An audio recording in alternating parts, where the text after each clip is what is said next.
Əslən Dağquçu kəndindənəm. Əslim oradan da özüm Sumqayıtda doğulub böyümüşəm. Xızı zaten belə bir ərazidir ki, elə bir məkandır ki, orada insanlar sanki anadan şair doğulur, söz ustası doğulur. Əgər bir yerdə kiçik insanların kölgəsi böyüyürsə, deməli orada günəş batır. Deyək ki, insanın 3 müəllimi olur.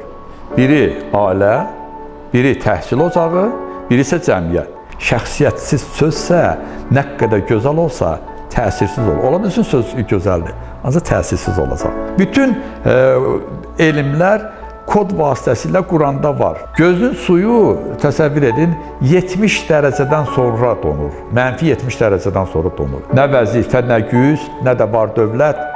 Aldatmasın səni, bir anda itər. Ancaq ola bilsin xoş bir əməlin ən çətin anında dadına yetər.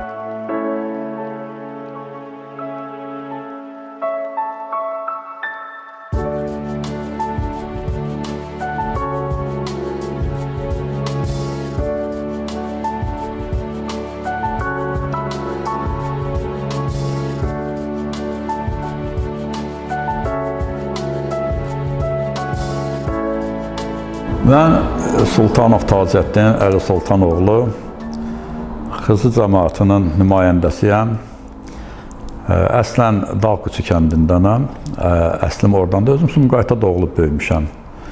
Bugün Xızı TV məni vaxt ayırıb, öz qızıl kimi vaxtını ayırıb mənim haqqımda verilirsə ki, çox sağ olsun ki, o əsasən şəhidləri, qazilərimizi həyatını, onların tarixini işıqlandırmaqla məşğul olan bir kanalım. Bugün mənə vaxt ayırdığına görə ona təşəkkürümü bildirirəm.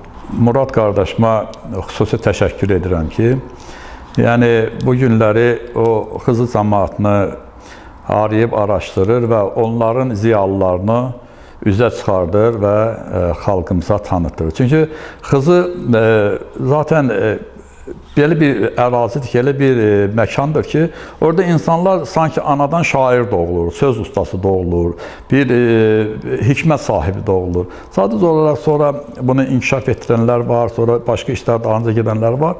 Bu bir xalqın, təsəvvür edin, elə bir genetik kodunda var bu bir xüsusiyyət. Ona görə də yəqin ki, məndə də həmin o xüsusiyyətləri Murad qardaşım görüb, mənim haqqımda bu verilişi çəkmək qərarına gəlib. Ona bir daha təşəkkürümü bildirirəm ki, o xüsusilə şəhidlərə, qazilərə ayırdığı vaxtından mən kimi sadə bir dindar, ruhani bir insana da ayırıbdır. Təşəkkür edirəm Murad.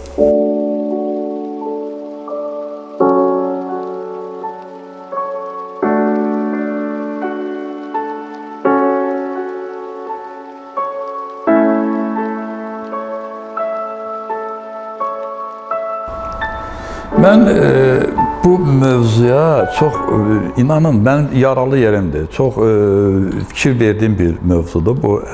Çünki gündəmdə demək olar ki, bunlar o qədər qabarıb ki, istər-istəməz insanın bir növ gözünə girir. Yəni, sosial şəbəkəni açanda çox dəyərli bir səhifələr, nə hikmətli səhifələr, izləyici 5-10 nəfər lazımsız, yəni düşük söhbətlər, səviyyəsiz söhbətlərin izləyiciləri minlərlədir. Bu mənə bilirsiniz nəyə xatırladır?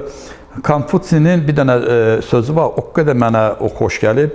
Deyir, əgər bir yerdə kiçik insanların kölgəsi böyüyürsə, deməli orada günəş batır. İlk növbədə çox adi bir sözdür. Günəş batmağa gedəndə aşağıda olduğu üçün bütün cisimlərin kölgəsini böyük göstərməyə başlayır. Ən kiçik cisim də. Ancaq burada o onu demək istəmir. Ziya deyilən bir şey var. Ziya mənbəyi olan işığa deyirlər. Nur əks olunan işıqdır. Ziya isə mənbəyi olan bir işıqdır. Günəş ziyadır. O ziyasını verir, sonra solmağa başlayır. Əgər, burada nəyi demək istəyir Konfutsi? Əgər bir yerdə ziyalılar yoxdursa, cılız adamlar orada böyüyür və yaxud cılız adamları orada süni şəkildə böyüdürlərsə, deməli orada günəş batır. Həmin o ziyalı insanların orada batan vaxtıdır. Bu günləri çox təəssüflər olsun ki, mənim xalqımın içində də gözəl ziyalılarımız olduğu halda onların işığını göstərməkdən çox çox vaxt kiçik insanların kölgəsini böyüdüb bizə təqdim edirlər. Bax, Konfutsin o sözü mənim üçün çox qiymətlidir. Bu günləri biz ömrün keyfiyyətinə yox, belə deyək, görünüşünə baxırıq. Çox vaxt insanlar məşhur olurlar. Ancaq nə ilə məşhur olurlar? Bunun əhəmiyyətinə varmadan və gəncliyimizi də bir növ ora sürürlər. Mənə çox ağırdan bir məsələdir. Təşəkkür edirəm ki, bu sualı verdiniz. Həzrət Əli əleyhissalam buyurur, deyir, bir dövr olacaq, insanlar öz valideyninə yox, zamanələrini oxşayacaqlar. Və Muhammed Baqir əleyhissalam da deyir ki, insanın 3 müəllimi olur. Biri ailə, biri təhsil ocağı, biri isə cəmiyyət. Ən güclü təsir edən cəmiyyətdir, deyir. Və ən təhlükəsi də cəmiyyətdir, deyir. Evladlarımızı, deyir, evdə elə öyrədin ki, elə müəllimlər seçin ki, onlar da elə hazırlasın ki, onları cəmiyyətin, deyir, mənfi ünsürləri onların tərbiyəsinə pis təsir edə bilməsin. Bax, bu günləri çox təəssüflər ki, ailələrdə də zəifləyib tərbiyə, təhsil ocaqlarında da, cəmiyyətdən də danışmağa ehtiyac yoxdur. Çünki bu günləri Azərbaycan xalqının həm milli, həm dini dəyərləri dağıla-dağıla gedir. Milli mentalitetimizə baxırsan, artıq demək olar ki, Avropadan götürmə bütün lazımsız, şəxsən mənim nəzərimdə ucuz olan bir, yəni dəyərli bir şeylər də var, əlbəttə ki, Avropada. Onları qoyub, ucuzlarını gətirib, xalqımızın milli mentalitetinin məhvi nəticəsi, məhvi sayəsində onları ortaya qoyub, xalqımıza bir növ yedizdirirlər onu. Bax, mənə ağırdan bu da. Həmçinin dini tərəfdən götürəm. Bugün dinimizi nə günə qoyublar? Bugün nə qədər yalancı, nə bilim, peyğəmbərlər çıxıb ortalığa, hətta yalancı alimlər çıxıb ortalıqda, hər kəsən Quranı öz ağlı ilə başlayır yozmağa və bu da dində hərcmərcilik və ya radikalizm yaradır, lazımsız radikalizm, bildiniz, dinin kökü ilə olanda gözəl olur, ancaq dinin kökünün özünü səhvən bizə təqdim edirlər, millətimizin kökünü bizə artıq unutdururlar, bax, bu məni çox ağırdan bir şeydir. Ona görə də bu günləri ağsaqqal deyiləndə ancaq saqqalının ağlığı ilə insanı qəbul edirik. Ağsaqqallı ola bilər ki, bir cavan uşaq olar, o qədər hikmətli olar, o qədər elmli olar, o qədər təcrübəsi. Yəni 10 ilin içində həyatdan nə təcrübələr götürər ki, adam var 70 ildə o təcrübəni götürməyib. Yəni bax, bu cürə yanaşmalar məni çox incidir. Çox təşəkkür edirəm ki, Murad qardaşım, bu sualı verdiniz. Bu məsələ sizi də maraqlandırırsa, qaldırdınız məsələni. Əlbəttə, Peyğəmbər əleyhissalam deyir ki, uşaqlarınızı tərbiyə etməyə çalışmayın. Gör, nə qədər söz deyir dalınca. Baxın, necə yəni tərbiyə etməyə çalışmayın. Bir yerdə başqa bir şey də deyəcəm. Deyir, siz özünüzü tərbiyə edin, onsuz da onlar sizə baxıb, sizi təqlid edəcəklər. Onlar sizi deyə təqlid edəcəklər. Başqa bir yerdə, baxın, bu günlər söz o qədər ucuzlaşıb ki, heç bir yerdə insana söz təsir eləmir. İnsanlar sözü qəbul etmək istəyir. Niyə? Çünki sözün dalında şəxsiyyət yoxdur. Söz sadəcə boğaz tellərini səsləndirən hava selinə dönüb. Yəni, boğaz telləri səslənir, bir ifadəni dalğa şəklində canlandırır. Arxasında şəxsiyyət yoxdur. Şəxsiyyət olmadığı üçün bugün sözün kəsəri yoxdur. İndi bir dənə misal çəkiləm, yəni Peyğəmbərdən. Deyir ki, bir uşağın gətirib Peyğəmbərin yanında, deyir, ya Rəsulullah, biz kasıb ailəyik, evimizdə xurmadan başqa bir yiyəcəyimiz olmur. Onu da harada gizlətcək, bu uşaq tapır, yiyir. Həddən artıq çox yiyir. Bacarmırıq o ilə, uşaqdır, onu cəzalandırmaq da istəmirik. Deyir, ancaq sizin sözünüzü həmişə qanun kimi qəbul edir. Nəsə dedəsə, o dəqiqə o qəbul edəcək. Peyğəmbər deyir ki, get sabah gələrsən. O da bir qonşu bir kənddən gəlmiş, belə qonşu mahaldan gəlmiş adam olur. Gedir, sabahçı gəlir. Sabah gələndə Peyğəmbər deyir ki, bax, çox xurma yemə, ata-ananın üzünə ağ olmaq, Allah yanında pisdir, bax, çox yemək israfdır. Belə uşaq deyir, başda, ya Rəsulullah, yemərəm, nə versələr, nə qədər versələr, onu yerəm. Gedirlər, uşaqla bayrağa çıxır, ata qayıdırdılar. Deyir, ya Rəsulullah, bunu dünən niyə demirdim? Mən bir də o kəndə gedib, oradan səhərdən yerim. Deyir, dünən mən, deyir, xurma çox yemişdim, deyir. Mən, deyir, özüm elədiyimi başqasına qadağan edə bilmərəm. Quranda ayə var ki, deyir, siz də bəziləri kimi olmayın ki, insanlara yaxşılığı təbliğ edirsiniz, özünüz isə onları etmirsiniz. Bax, bunların hamısını ortalığa qoyanda görürsünüz ki, sözün dalında şəxsiyyət yoxdur. Şəxsiyyətsiz sözsə, nə qədər gözəl olsa, təsirsiz olur. Ola bilsin söz gözəldir, ancaq təsirsiz olacaq. Yəni o adamdan o qəbul olunmayacaq. Bu günlər görürsən, birdən bir Həzrət Əli deyir ki, bir körpə uşaq, balaca uşaqsa, bir qiymətli sözdürsə, onu qəbul edin.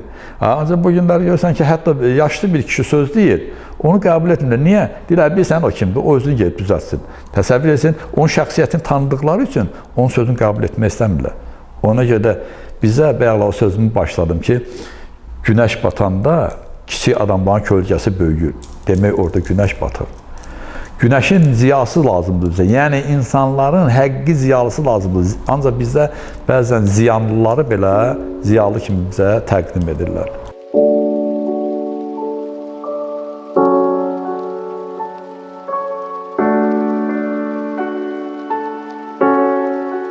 Təşəkkür edirəm, çox gözəl sual qaldırdınız. Baxın, bu günləri dinlə elmi sanki üz-üzə qoyurlar. Bizə deyir, oxumaq lazımdır. Axı, həmin oxumağı bizə birinci Allah kitabında deyib, İqra bismi rabbikəl-ləzi xaləq. Birinci ayəsi, oxu, yaradan Rəbbin adıyla oxu.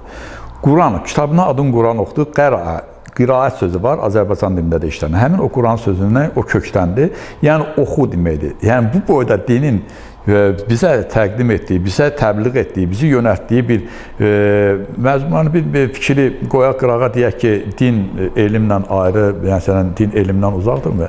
Din özü bizi elmə təşviq edir. Yəni bizi elmə çağırır ki, oxuyun. Yaradan Rəbbin adıyla oxuyun. Nə üçün yaradan Rəbbin adıyla oxuyun? Çünki Rəbbimiz elmin nöqtəsini qoyub və o nöqtədən və bütün elmlər şaxələnir. Yəni bir dənə Qurana nəzər salaq bunu görəcəyik. Elə bir, məsələn, mən özüm namaz qıldığım ayə var. Namazı nəyə görə baxdım? Və sübhi izə tənəffəsə deyilən bir ayə var Təkvir surəsində. Deyir, and olsun sübhə ki, o tənəffüs vaxtıdır. Baxın, bu günləri bütün botanika dərsi keçmiş 5-ci, 6-cı sinif şagirdləri də bilirlər ki, təbiətin tənəffüsü fotosintez prosesidir. Fotosintez prosesi isə təbiətdəki yaranan ilk işıq zərrələrinin başlanğıcı ilə start götürür. Və Allah da deyir, and olsun sübhə, o tənəffüs vaxtıdır. Başqa bir yerdə sübhü yenə bizə təqdim edir ki, sübh nədir? Deyir, and olsun sübhə, o işıqlanan vaxtdır. Təsəvvür edin. Yəni, belə deyək, 7-ci əsrin əvvəlində deyilən söz 19-cu əsrlərdə gəlib ortaya çıxan bir məsələ 7-ci əsrin əvvəlində Həzrəti Muhammed sallallahu dili ilə bizə çatdırılıb Allahın kitabında. Bundan başqa belə bir ayə var. Deyir, göyləri biz öz qüdrətimizlə yaratmışıq və onları genişləndirməkdəyik. Biz bilirik ki, məsələn, bu vaxtacan astronomi elmi, bu vaxtacan deyəndə 20-ci əsrin əvvəllərindən astronomi elmi deyir ki, göy stabil vəziyyətdədir, böyümür, kiçilmir, əvvəldə necə idisə kainatıdır. Elə indi də o şəkildədir. Sonra Alexander Fredmanın, Albert Einstein'in nisbili nəzəriyyəsini güvənərək hesablayıb 22-ci ildə ortaya qoyduğu fəza genişlənir. Ondan sonra Lemart, ondan sonra gəldi Hubble'un teleskopu, 33-cü ildə peçatını qoydu ki, genişlənməkdədir Doppel qanununa görə. Ya buna aça-aça gəldilər. Sonra Penzias 65-ci ildə atmosferdəki şüaları ölçməklə sübut elədi ki, kainat genişlənməkdədir. Və 72-ci ildə Nobel mükafatı aldı, 89-cu ildə NASA'nın buraxdığı Kobo aparatı bunu təsdiqlədi. Yəni artıq nəzəriyyədən təsdiqə keçdi. Hasan deyilmişdi bu 7-ci əsrin əvvəlində. Harda? Allahın kitabında. Belə bir kitab elmin əleyhinə ola bilərmi? Belə bir kitabı elm harda qabaqlaya bilər ki, 20-ci əsrin əvvəlində başlayan, 20-ci əsrin axırında sübut olunan bir elmi 7-ci əsrin əvvəlində yaradanımız bizə Quranda xəbər vermişdir. Həmin fotosintez prosesi. Və yaxud bir Günəş surəsi var. Günəş surəsində bütün surələr hə ilə qutarır, ayələr axır hə ilə qutarır. Yəni, hə ərəb dilində helium yazmaq istəsəz, h və əlif yazacaqsınız. O, elə bir ki, bir helium atomunun kimyəvi formuludur. Özü bu 18 dəfə işlənir surədə. Ayə 15 ayədir, ancaq 18 dəfə işlənir. Bugün baxırıq ki, o Günəş surəsində işlənir. Baxırıq Günəşə, yəni astrofizika ilə o maraqlananlar bilirlər. Günəşdə hidrogen elementi atomları helium atomlarına çevrilir və bundan da bu günləri enerji alınır, hər an alınan enerji bizim yer kürəsinə işıq və istilik şəklində gəlib çatır. Hidrogeni heliuma gəlir və C-də baxanda Günəş surəsində, məhz Günəş surəsində, Günəş planetində gedən, Günəş ulduzunda gedən proses Günəş surəsində Hu, yəni şəxs əvəzliyinə H kimi yazılan H-yə keçir. Yəni H hidrogenin kimyəvi formuludur, H isə helium. Özü də 18 dəfə. Helium da bilik təsirsiz qazlar sistemində 18-ci sütunun başında gəlir və bu da 18 dəfə işlənir.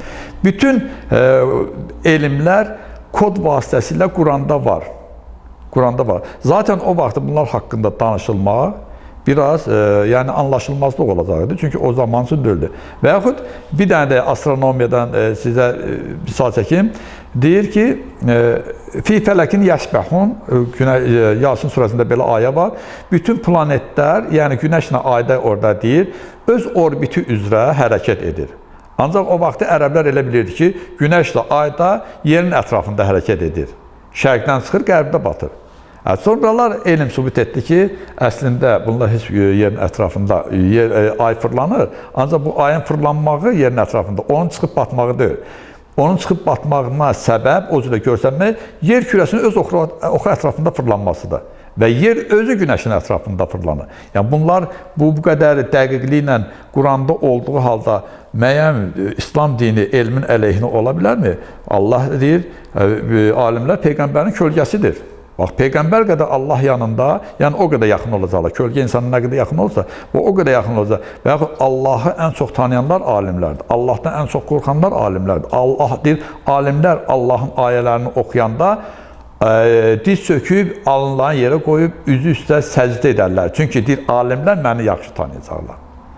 Və Həzrət Əli əleyhissalam Peyğəmbərdən gələn bir hədisi izah edəndə deyir ki, bir insan özünü tanısa Allahı tanıyacaq. Bir insan özünü tanısa Allahı. Baxın, bu dəqiqə oturumuzu, dəqiqədə kiprimizi, gözlərimizi qırpırıq. Nə qədər o görmədiyimiz zibilləri bizdən uzaqlaşdırır. Birdən bir təhlükə yaransa, o qədər gözümüzün jalüzü gözlərimizin üstünü qapayacaq. Həmçinin böyük bir zərbədən qorunmaq üçün onu çuxurda yerləşdirib Allah. Bunlar hamısı görün nə qədər düşünülmüşdür və bunları bizə elmindən izah edən Allah Rəsulu bundan qabaq izah etmişdir. Gözün suyu təsəvvür edin 70 dərəcədən sonra donur. Mənfi 70 dərəcədən sonra donur. 70 dərəcədən sonra. Yer kürəsində ən soyuq yer, qeydə alınan ən soyuq yer 71 dərəcə olub. Mənfi 71 dərəcə, o da Antarktidada. Orada da insan yaşamır. Yəni göz yer kürəsinin harasında olsun, hansı dərəcədə şaxta düşürdüysə, onun suyu donmayacaq. Və Peyğəmbər deyib ki, Allah sizə elə mükəmməl qoruntu verib ki, siz bu mükəmməlliyi görsəz, Allah sizə səcdə edəcək. Bunlar Həzrət Əli əleyhissalam xırda-xırda izah edir. Deyir ki, insan bədən üzvləri hər biri bir hərfdir. O hərfləri oxuyanda insan adlı bir kitabı oxumuş olur. İnsan adlı kitabı oxuyanda onun müəllifini tanıyır. Onun müəllifi tanıyan, onun qarşında acizanına diz çöküb səcdə etməkdən başqa yolu qalmır. Baxın, din nə qədər gözəl bizə elm təbliğ edir. Gözəl, təəssüflər olsun ki, bu günləri dini tanımayanlar, dini möhfumat olduğu hissəsindən tanış olanlar, dini gerdə qalmış, dini elmdən uzaq kimi sayırlar. Bugün din məni astronomiyaya yönəltdi, din məni biologiyaya yönəldi. Mən dinimi bildiyim üçün onları da o qədər sevmişəm, onları o qədər oxumuşam. İstər zoologiyadan, istər biologiyadan, istər astrofizikadan. Bu günləri mən oxuyuram, Quranda ayə var. Deyir, sizin bildiklərinizi bilmədiklərinizlə cüt yaradan Allahdır. Bilmədiklərimizi necə bilək ki, nədir? Bu günləri atom fizikası sübut edir ki, hər maddənin antimaddəsi var. Soruşsan ki, antimaddə nədir? İzah edə bilməyəcək. Çünki o nə qədər izah etsə, biz beynimizdə maddə təsəvvür edəcək. Demək, bizim bilmədiyimiz bir şeylər var ki, Allah onlara bizə, onlar haqqında bizə çox-çox qabaqlar xəbər veribdir. Bu, yəni özü təsdiq edir ki, bütün bunlar elm və din ayrılmazdır.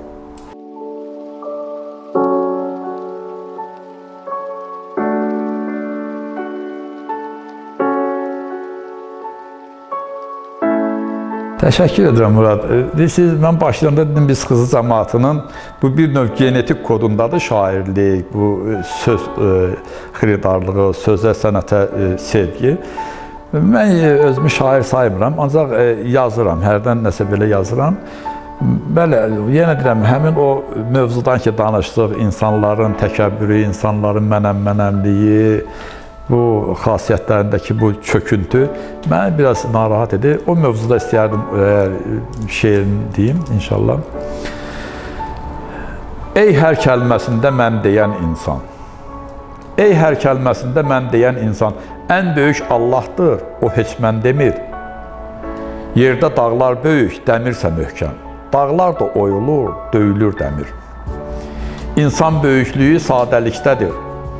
Bağışlamaq onun gücü qüvvəti, insanın qüdrəti qurub yaratmaq, təmiz ad və əxlaq varı dövləti.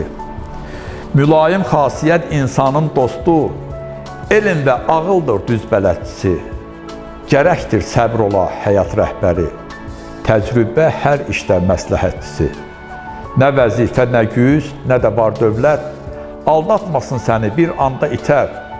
Ancaq ola bilsin xoş bir əməlin ən çətin anında dadına yetər.